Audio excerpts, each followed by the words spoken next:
আমার নাম উপেন, বয়স ১৮। সদ্য কলেজে পড়া শুরু করেছি। আমি সবসময়ই একটু লাজুক প্রকৃতির, বিশেষ করে মেয়েদের সামনে গেলে তোতলাই, ঠিকমতো কথাই বলতে পারি না। আমার একমাত্র বোন নীলিমা। সে আমার থেকে ২ বছরের ছোট হলেও সবসময়ই আমাকে আগলে রাখে। ছোটবেলা থেকে আমরা একসঙ্গে পড়াশোনা করেছি, একসঙ্গে বেড়ে উঠেছি। নীলিমার এক খুব ঘনিষ্ঠ বান্ধবী আছে, কবিতা। আমাদের বাড়িতে প্রায়ই আসে। ওদের দুজনের হাসি ঠাট্টা, পড়াশোনা, গল্পগুজব দেখে মনে হয় তারা একে অপরের প্রাণের সাথী। সেদিন হঠাৎ বাবা মা মামার বাড়ি চলে গেলেন জরুরি কারণে। কয়েকদিন ফিরবেন না। মা চলে যাওয়ার আগে কবিতাকে বলে গেলেন, নীলিমার কাছে কয়েকদিন থাকিস, রাতে একা ঘুমাতে ভয় পায় ও। তাই বাড়িতে আমরা ৩ জন, আমি, নীলিমা আর কবিতা। প্রথম রাতে সবাই মিলে পড়াশোনা শেষ করে শুয়ে পড়লাম। আমি আমার বিছানায়, ওরা দুজন পাশাপাশি। কিন্তু ঘরে আলো নিভে যাওয়ার পরও ওদের খিলখিল হাসি থামছিল না। আমি চুপচাপ শুয়ে ভাবছিলাম, এরা কি নিয়ে এত হাসছে। জানলার ফাঁক দিয়ে উঁকি দিয়ে দেখলাম কবিতার নীলিমা একে অপরকে জড়িয়ে ধরে খুনসুটি করছে। তাদের বন্ধুত্বে এক অদ্ভুত উষ্ণতা আছে, যা আমি দূর থেকে শুধু অনুভব করছিলাম। সেই রাত থেকেই যেন আমার ভেতরে নতুন এক কৌতূহল জেগে উঠল। কবিতা আমার গায়ের পাশে এভাবে ঘুরে বেড়ায়, নীলিমার সঙ্গে হাসি ঠাট্টা করে, আর আমি লাজুক দৃষ্টি নামিয়ে শুধু চুপচাপ দেখি।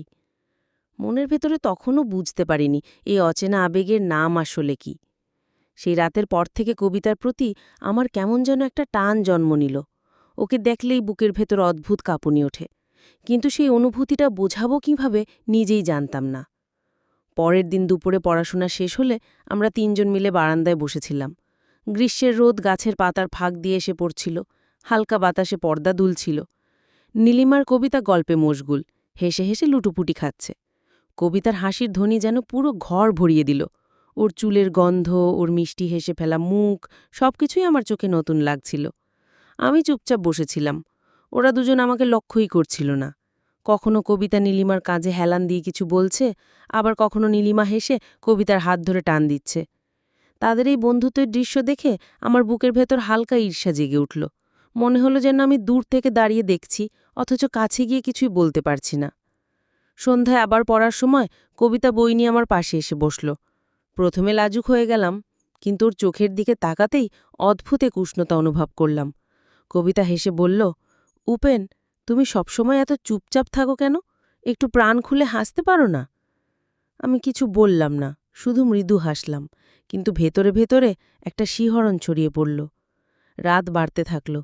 পড়াশোনা শেষে আমরা আবার শুয়ে পড়লাম। ঘরের আলো নিভে গেলে শুনলাম নীলিমার কবিতা ফিসফিস করে কথা বলছে।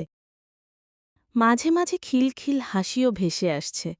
আমি পাশ ফিরে শুয়ে আর চোখে দেখলাম ওরা দুজন পাশাপাশি শুয়ে আছে, কখনো একে অপরকে জড়িয়ে ধরে হাসছে, কখনো কানে কানে কিছু বলছে। সেই দৃশ্য দেখে আমার ভেতরে অদ্ভুত এক অস্থিরতা জমতে লাগল। জানতাম না এই অনুভূতির মানে কি, কিন্তু স্পষ্ট বুঝতে পারছিলাম আমার জীবন যেন ধীরে ধীরে এক নতুন পথে পা বাড়াচ্ছে। রাত গভীর হয়ে এসেছিল। চারপাশ নিস্তব্ধ, শুধু আমাদের ঘরের নীরব আলো আঁধারি। জানালার বাইরে দূরের কুকুরের ডাক শোনা যাচ্ছিল মাঝে মধ্যে। নীলিমা আর কবিতা তখনও ফিসফিস করে গল্প করছে। তাদের হাসির শব্দ থেমে গিয়ে জায়গা নিয়েছে মৃদু গম্ভীর সুরে কিছু কথা, যা আমি পুরোপুরি শুনতে পাচ্ছিলাম না। আমি পাশ ফিরে শুয়ে চোখ বন্ধ করেছিলাম, কিন্তু কানে সব পৌঁছে যাচ্ছিল। কবিতা হঠাৎ মৃদু গলায় নীলিমাকে বলল, তুই জানিস নীলিমা, তোদের বাসায় এলেই মনে হয় আমি যেন অনেকটা নিরাপদ। নীলিমা হাসল, তারপর ওর কণ্ঠ নরম হয়ে গেল। তুই থাকলে আমিও একা লাগি না, তোর সঙ্গে সব কিছু শেয়ার করতে ভালো লাগে। ওদের কণ্ঠে যে উষ্ণতা, যে আবেগ, তা যেন ঘুম ভেঙে আমার হৃদয়ে ঢুকে পড়ল। আমি অনুভব করলাম ওদের এই অদ্ভুত কাছাকাছি আসাটা আমি দূর থেকে দেখলেও অজান্তে তাতে জড়িয়ে যাচ্ছি। কিছুক্ষণ পর নিস্তব্ধতা নেমে এলো। মনে হলো হয়তো ওরা ঘুমিয়ে পড়েছে। আমি চোখ খুলতেই দেখি কবিতা পাশে ঘুমাচ্ছে, আর নীলিমা ওর গা জড়িয়ে ধরে আছে। কবিতার চুলগুলো খোলা, হালকা সুবাস ভেসে আসছে। নিঃশ্বাসের তালে তালে ওর বুক ওঠানামা করছে। এই দৃশ্য আমাকে অদ্ভুত এক শিহরণ দিল। আমার বুক ধরফর করতে লাগল, হাত পা কেমন কাঁপছিল। মনে হচ্ছিল আমি যদি হাত বাড়াই তবে এই মুহূর্তেই কবিতার স্পর্শ পেয়ে যাব, কিন্তু সাহস হলো না, বরং নিজের ভেতরের কৌতূহল, ভয় আর লজ্জা আমাকে চেপে ধরল। আমি শুধু চুপচাপ তাকিয়ে থাকলাম। মনে হচ্ছিল আমার জীবনে সব কিছু বদলে যাচ্ছে, কিন্তু কিভাবে তা বুঝতে পারছিলাম না। সেই রাতের নিস্তব্ধতায় আমি প্রথম উপলব্ধি করলাম, কবিতার প্রতি আমার এই টানটা শুধুই বন্ধুত্ব বা কৌতূহল নয়, এর ভেতরে আছে এক অন্যরকম আবেশ। সকালের আলো জানালার ফাঁক দিয়ে ঢুকে ঘরটাকে রাঙিয়ে দিল। আমি তন্দ্রাচ্ছন্ন চোখে দেখলাম কবিতা তখনও ঘুমিয়ে আছে। নীলিমা চুপচাপ ওর পাশে বসে চুলে হাত বুলিয়ে দিচ্ছিল। সেই দৃশ্য আমার ভেতরকে আবার কাঁপিয়ে দিল। মনে হচ্ছিল আমি যেন অচেনা এক স্বপ্নের মধ্যে আটকে আছি। দিন কেটে গেল পড়াশোনা, গল্প আর আড্ডায়। দুপুরে নীলিমা রান্নাঘরে গেল আর কবিতা এসে আমার পাশে বসল। হঠাৎ বইয়ের পাতা উল্টাতে উল্টাতে ওর হাত আমার হাতে ছুঁয়ে গেল। শরীরটা কেঁপে উঠল। ও যেন কিছুই হয়নি এমন ভঙ্গিতে হাসল, কিন্তু আমি বুঝতে পারলাম এটা কেবল কাকতালীয় নয়। সন্ধ্যায় সবাই একসঙ্গে খাওয়া দাওয়া করে আবার পড়তে বসলাম। নীলিমা একটু পরে ঘর থেকে বের হল। বলল, রান্নাঘরে কিছু কাজ আছে। ঘরে তখন আমি আর কবিতা। নীরবতা আমাদের চারপাশে ঘিরে ধরল। কবিতা বই বন্ধ করে আমার দিকে তাকাল, চোখে অদ্ভুত ঝিলিক। মৃদুস্বরে বলল, তুমি কি সবসময়ই এত লাজুক ছিলে? আমি গলা খুঁজে পাচ্ছিলাম না, শুধু মৃদু মাথা নাড়লাম। কবিতা হাসল, তারপর হঠাৎ করে বলল, তোমাকে দেখলেই মনে হয় তুমি অনেক কিছু বলতে চাও, কিন্তু মুখে আনতে পারো না। ওর চোখ দুটো যেন সরাসরি আমার ভেতরটা পড়ে ফেলছিল। বুক ধরফর করছিল এত জোরে, মনে হচ্ছিল কবিতা শুনতে পাচ্ছে। ঠিক তখনই নীলিমা ফিরে এলো। মুহূর্তের মধ্যেই পরিবেশ বদলে গেল। কবিতা চুপচাপ বই খুলে পড়া শুরু করল, যেন কিছুই হয়নি। কিন্তু আমি জানতাম আজ কিছু একটা বদলে গেছে। সেই ছোট্ট ছোঁয়া, সেই গভীর দৃষ্টি আমার হৃদয়ে আগুনের মতো ছড়িয়ে গেছে। রাত গভীর হলে আবার সবাই শুয়ে পড়লাম। এবার ঘুম আসছিল না। কবিতার নিঃশ্বাসের শব্দ, ওর চুলের গন্ধ, সব কিছু যেন আমাকে টেনে নিচ্ছিল। হঠাৎ করেই কবিতা পাশ ফিরে শুয়ে আমার দিকে এগিয়ে এলো। চোখ আধখোলা রেখেই আমি টের পেলাম ওর হাত আলতো করে আমার হাত ছুঁয়ে গেল। আমার শরীর কেঁপে উঠল, কিন্তু আমি হাত সরালাম না। সেই মুহূর্তে মনে হল এই অস্থিরতার নামই বোধহয় প্রেম। সকালের হাওয়া ছিল অদ্ভুত সতেজ, কিন্তু আমার বুকের ভেতর তখনও রাতের কাঁপুনি রয়ে গেছে। কবিতার সেই আলতো স্পর্শটা যেন আমার শরীর মন জুড়ে রয়ে গেছে। আমি চুপচাপ নাস্তার টেবিলে বসেছিলাম। কবিতা যেন আগের মতোই হেসে গল্প করছে, নীলিমার সঙ্গে দুষ্টুমি করছে, কিন্তু আমি জানি ওর চোখের সেই এক ঝলক ভেষ্টি কেবল আমার জন্যই ছিল। দিনটা স্বাভাবিকভাবেই কাটছিল, তবু প্রতিটি মুহূর্তে এক অদ্ভুত টান টের পাচ্ছিলাম। বারবার মনে হচ্ছিল কবিতার কাছাকাছি যেতে চাই, ওর সাথে কিছু বলতে চাই যা এতদিন ধরে বুকের ভেতরে জমে আছে। দুপুরে পড়ার সময় নীলিমা হঠাৎ বলল, আমি একটু বাইরে যাচ্ছি, বইটা নিচতলার কাকুর কাছ থেকে আনতে হবে, তোমরা পড়তে থাকো। আমরা দুজন নিস্তব্ধ হয়ে গেলাম।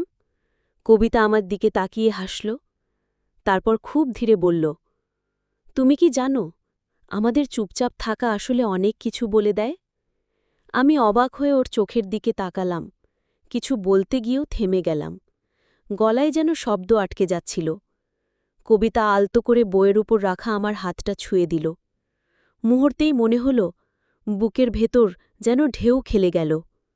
ওপেন, তুমি কি ভেবেছ আমরা একে অপরের দিকে এতবার তাকাই কেন? আমার বুক ধরফর করছিল, উত্তর দিতে পারছিলাম না। শুধু মাথা নিচু করে রইলাম। ঠিক তখনই বাইরে থেকে নীলিমার পায়ের শব্দ ভেসে এলো। কবিতা দ্রুত হাত সরিয়ে নিল, আবার পড়ার ভঙ্গি ধরল। কিন্তু আমি জানতাম আজকের মুহূর্ত আমাদের সম্পর্ককে আরও এক ধাপ এগিয়ে দিল। রাতে আবার আমরা তিনজন পাশাপাশি শুয়ে পড়লাম। আলো নিভে যাওয়ার পর নীলিমা গভীর ঘুমে ঢলে পড়ল, আর আমি টের পেলাম কবিতা আস্তে আস্তে আমার দিকে সরে আসছে। চোখ আধখোলা রেখেই অনুভব করলাম ওর শ্বাস আমার গায়ে লাগছে। তারপর সেই পরিচিত স্পর্শ, ওর আঙুল আলতো করে আমার আঙুল খুঁজে নিল। এইবার আমি হাত সরালাম না, বরং আঙুলে আঙুল জড়িয়ে ধরলাম। মুহূর্তটা নিঃশব্দ, কিন্তু সেই নীরবতার মধ্যেই যেন পৃথিবীর সবকিছু বদলে যাচ্ছিল। আমি বুঝলাম এই আবেশ থেকে আর কখনো ফিরে আসা সম্ভব নয়। পরদিন সকালে আমি অদ্ভুত এক আলোড়ন নিয়ে ঘুম থেকে উঠলাম। যেন ভোরের আলোও নতুন, বাতাসও অন্যরকম। কবিতার হাতের সেই স্পর্শ বারবার মনে পড়ছিল। কবিতা যেন আগের মতোই স্বাভাবিক ছিল, নীলিমার সঙ্গে হাসি ঠাট্টা, গল্প, খুনসুটি। কিন্তু আমার চোখ বারবার খুঁজে ফিরছিল ওর চোখের ভেতর লুকিয়ে থাকা সেই গোপন ঝিলিক। দুপুরে নীলিমা পড়াশোনার মাঝে একটু ক্লান্ত হয়ে শুয়ে পড়ল। ঘরে তখন আমি আর কবিতা। নিস্তব্ধতা চারপাশ ঘিরে ধরল। কবিতা আমার দিকে তাকিয়ে মৃদুস্বরে বলল, উপেন, তুমি কি কখনো কাউকে মনের কথা বলতে চেয়েও থেমে গেছ? আমি অবাক হয়ে তাকালাম। বুকের ভেতর ধরফর শুরু হল। উত্তর দেওয়ার সাহস হল না।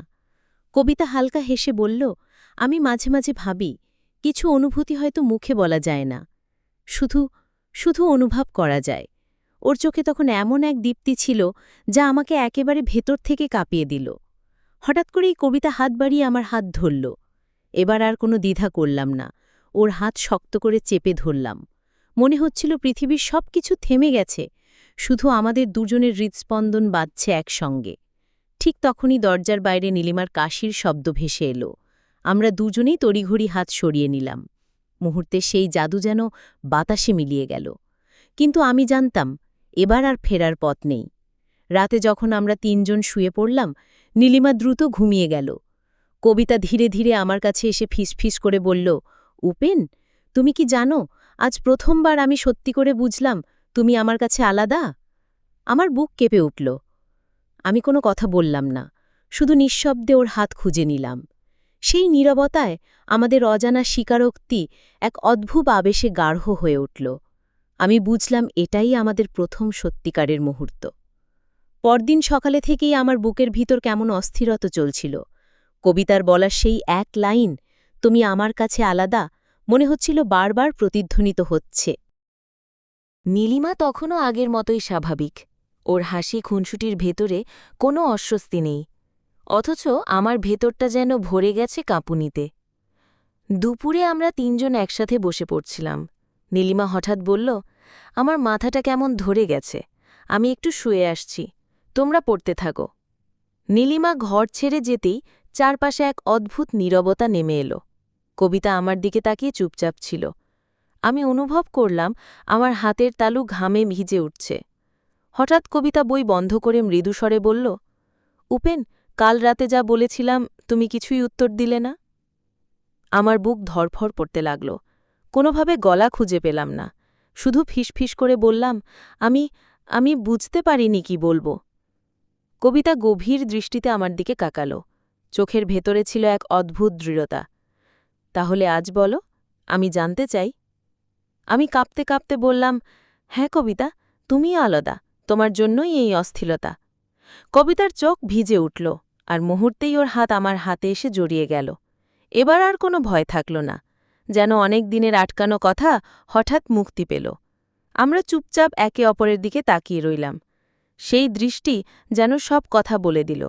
ঠিক তখনই দরজার পাশে পায়ের শব্দ। নীলিমা ঘরে ফিরছে। মুহূর্তেই আমরা হাত সরিয়ে নিলাম, বইয়ের বাটা খুলে রাখলাম। নীলিমা এসে হাসতে হাসতে বলল, আরে, তোমরা এত চুপচাপ কেন? আমরা দুজনেই একসাথে হাসলাম, কিন্তু ভিতরে আমরা জানতাম আজ থেকে সব কিছু পাল্টে গেছে। সেই রাতে শুয়ে থাকলেও আমার ঘুম আসছিল না। নিঃশব্দে আমার হাত খুঁজে নিল কবিতা। এবার আর কোনো দ্বিধা ছিল না। আমার মনে হচ্ছিল এটাই সত্যিকারের শুরু। দিনগুলো যেন এখন অন্য রকম হয়ে উঠছে। আগের মতোই আমরা তিনজন পড়াশোনা করি, একসাথে খাই, গল্প করি, তবুও ভিতরে ভিতরে সবকিছু বদলে গেছে। আমার চোখ সবসময় কবিতার চোখ খুঁজে, আর কবিতার হাসি ও সামান্য দৃষ্টি সব যেন শুধু আমার জন্য। নীলিমা মাঝে মাঝে অবাক হয়ে আমাদের দিকে তাকায়, তোমরা কেমন যেন চুপচাপ হয়ে যাচ্ছ আজকাল। আমরা হেসে উড়িয়ে দিই, কিন্তু ভেতরে ভিতরে আমি টের পাই নীলিমার চোখে প্রশ্ন জমছে। একদিন দুপুরে যখন নীলিমা রান্নাঘরে মায়ের কাজে সাহায্য করছিল, কবিতা আমার পাশে এসে নিঃশব্দে বলল, উপেন, আমি ভয় পাচ্ছি, যদি নীলিমা কিছু টের পায়। আমি তার হাত চেপে ধরে বললাম, না, ও কিছু বুঝবে না, তবে আমরা কি চিরদিন এভাবে লুকিয়ে থাকতে পারব? কবিতা কোনো উত্তর দিল না, শুধু আমার দিকে তাকালো। সেই দৃষ্টির ভেতরে ছিল ভালোবাসা, কিন্তু পাশাপাশি এক অদ্ভুত অনিশ্চয়তাও ছিল। রাতে শোবার সময়ও আমি সেই প্রশ্নটা ভেবে যাচ্ছিলাম। কবিতা আবার আমার হাত খুঁজে পেল। আমরা নিঃশব্দে একে অপরের কাছে সরে গেলাম। হঠাৎ আমি টের পেলাম নীলিমা পাশ ফিরে তাকাচ্ছে। অন্ধকারে ওর চোখে কি আছে বোঝা গেল না, কিন্তু বুকের ভেতর হঠাৎ ঠান্ডা কাঁপুনি নামল। আমাদের গোপন স্বীকারোক্তি কি সত্যিই চিরদিন গোপন থাকবে? দিনগুলো কেমন যেন ভারী হয়ে উঠছিল। পড়াশোনার ফাঁকেও আমি আর কবিতা বারবার চোখাচোখি করতাম। অজান্তেই আমরা একে অপরের কাছাকাছি চলে যেতাম। কিন্তু নীলিমা এখন আগের মতো নেই। ওর চোখে সবসময় একটা তীক্ষ্ণ দৃষ্টি, যেন ও আমাদের ভেতরটা পড়ে ফেলতে চাইছে। একদিন পড়াশোনা করতে করতে হঠাৎ নীলিমা বলে উঠল, কবিতা, তুমি কি খেয়াল করেছ উপেন এখন তোমার দিকে অনেক বেশি তাকায়? আমি ভরকে গেলাম। কবিতা সামলে নিয়ে হাসল, আরে উপেন তো সবার দিকেই তাকায়, তোমারই ভুল হচ্ছে। নীলিমা চুপ করে গেল বটে, কিন্তু ওর দৃষ্টিতে বিশ্বাসের চেয়ে প্রশ্নই বেশি ছিল। রাতে শোবার সময় আমি ঘুমোতে পারছিলাম না। কবিতা ধীরে ধীরে আমার হাত খুঁজে নিল। আমি চেপে ধরলাম। ঠিক তখনই অনুভব করলাম নীলিমা পাশ ফিরে আমাদের দিকে তাকিয়ে আছে। ওর মুখ দেখা যাচ্ছিল না, কিন্তু বাতাসে চাপা অস্বস্তি ঘন হয়ে উঠল। পরদিন সকালে নীলিমা কিছু না বলেই কলেজে চলে গেল, কিন্তু আমি টের পেলাম ওর নীরবতার ভেতরে এক ঝড় জমছে। কবিতা ফিসফিস করে বলল, উপেন, আমি ভয় পাচ্ছি, সত্যিটার বেশিদিন লুকোনো যাবে না। আমি কিচ্ছু বলতে পারলাম না, শুধু বুকের ভেতর এক অদ্ভুত আতঙ্ক জমে রইল, যেন ঝড় একেবারে দরজায় এসে দাঁড়িয়েছে। সকালে ঘুম ভাঙতেই টের পেলাম ঘরে এক অদ্ভুত নীরবতা। নীলিমা যেন আগের মতো নেই, ওর হাসি কোথায় যেন হারিয়ে গেছে। খাওয়ার সময় হঠাৎ নীলিমা থমথমে গলায় বলল, উপেন, আমি কি তোমার কাছে কিছু জানতে পারি? আমার বুক কেঁপে উঠল। কাঁপা গলায় বললাম, কি জানতে চাও নীলিমা? নীলিমার দৃষ্টি হঠাৎ তীক্ষ্ণ হয়ে উঠল। কবিতা আর উপেন, তোমাদের মধ্যে আসলে কি চলছে? আমি নির্বাক হয়ে গেলাম। পাশে বসা কবিতার মুখ সাদা হয়ে গেল। কিছু না বলে চুপ করে থাকতেই নীলিমা টেবিল চাম্পড়াল, উত্তর দাও উপেন, আমি অন্ধ নই, তোমাদের চোখাচোখি ফিসফিস সব আমি দেখেছি। আমার ভেতরটা ভেঙে পড়ল। তবু জোর করে বললাম, নীলিমা আমি। ঠিক তখন কবিতা সাহস করে বলল, হ্যাঁ নীলিমা, তুমি ঠিক ধরেছ, আমি আর উপেন, আমরা একে অপরকে ভালোবাসি। শব্দগুলো যেন ছুরির মতো বিঁধল আমার বুকে। নীলিমা হতর দাঁড়িয়ে গেল, চোখ ভিজে উঠেছে, কিন্তু কণ্ঠে ছিল আগুন। কবিতা, তুমি আমার বন্ধু, আমার বোনের মতো, আর তুমি উপেন, আমি তোমাকে ভরসা করেছিলাম। ঘরে এক অস্থির নিস্তব্ধতা নেমে এলো। নীলিমা কাঁপা কাঁপা হাতে বইগুলো জড়িয়ে নিল। তারপর কণ্ঠ ভেঙে গিয়ে বলল, আমি তোমাদের কারো মুখ আর দেখতে চাই না। দরজায় ধাক্কা মেরে বেরিয়ে গেল নীলিমা। ঘরে তখন শুধু আমি আর কবিতা। আমাদের ভালোবাসা প্রথমবার সত্যি করে স্বীকার পেলেও চারপাশে শুধু ভাঙনের ধ্বনি বাজতে লাগল। নীলিমার চলে যাওয়ার পর পুরো বাড়িটাই যেন অচেনা হয়ে গেল। হাসি, খুশি আর খুনসুটি মিলিয়ে নীরবতা এসে বসে রইল চারদিকে। কবিতা আমার পাশে বসে কাঁপা কাঁপা গলায় বলল, উপেন, আমি ভয় পাচ্ছি। আমাদের ভালোবাসা যদি নীলিমার ভরসা ভেঙে দেয়, তবে এটা কি সত্যিই ভালোবাসা? আমি কোনো উত্তর খুঁজে পেলাম না। বুকের ভেতরে শুধু অপরাধবোধ জমতে লাগল। দিনগুলো ভারী হয়ে যাচ্ছিল। নীলিমা আর ফিরে এলো না। ওর হাসি, ওর নিষ্পাপ বিশ্বাস সব যেন চিরদিনের জন্য দূরে চলে গেল। একদিন কবিতা আমার হাত ধরে বলল, আমাকে ফিরে যেতে হবে। আমরা একে অপরকে ভালোবাসি ঠিকই, কিন্তু এই ভালোবাসার ভেতরে ভাঙা বিশ্বাসের ছায়া থাকলে আমরা কোনো দিনই শান্তি পাব না। আমি নিঃশব্দে ওর হাত ছেড়ে দিলাম। জানতাম এটাই সঠিক। সেদিন কবিতা চলে গেল। দরজার সামনে দাঁড়িয়ে আমি দেখছিলাম ওর প্রতিটি পা দূরে চলে যাচ্ছে, আর আমার জীবনটা ক্রমশ ফাঁকা হয়ে উঠছে। এখন আমি একা। নীলিমা নেই, কবিতাও নেই। রয়ে গেছে শুধু স্মৃতি আর এক রাশ অনুতাপ। তবু মনে হয় এই বেদনাই আমাকে একটা শিক্ষা দিল, ভালোবাসা মানে শুধু আবেগ নয়, ভালোবাসা মানে দায়িত্ব, ভরসা আর সম্মানও। এই গল্পের মধ্যে শিখিয়ে দেয়, ভালোবাসা কখনোই দোষের নয়, কিন্তু সেই ভালোবাসা যদি বন্ধুত্ব বা ভরসার সীমারেখা ভেঙে জন্ম নেয়, তবে তা কারো না কারো জীবনে ক্ষত তৈরি করে। সম্পর্কের সৌন্দর্য শুধু হৃদয়ে নয়, তা গড়ে ওঠে পারস্পরিক সম্মান ও দায়বদ্ধতার উপর। সত্যিকারের প্রেম কখনো কাউকে কাঁদায় না, বরং তাকে নিরাপদ ও শান্ত রাখে। আর ভরসা একবার ভেঙে গেলে কোনো সম্পর্কই অটুট থাকে না। বন্ধুরা, গল্পটি এখানে সমাপ্ত করলাম। গল্পটি ভালো লাগলে একটি লাইক ও চ্যানেলটি সাবস্ক্রাইব করে দেবেন। ভালো থাকবেন সবাই, দেখা হচ্ছে পরের ভিডিওতে।